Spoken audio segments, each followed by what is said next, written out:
أعوذ بالله من الشيطان الرجيم بسم الله الرحمن الرحيم والشمس وضحاها والقمر إذا تلاها والنهار إذا جلاها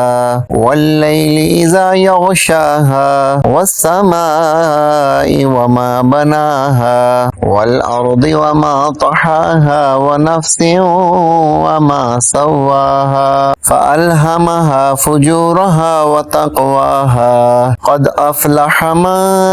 زكاها وقد خاب من دساها كذبت ثمود بطغواها إذ انبعث أشقاها فقال لهم رسول الله ناقة الله وسقياها فكذبوه فعقروها فدمدم عليهم ربهم بذنبهم فسواها ولا يخاف عقباها.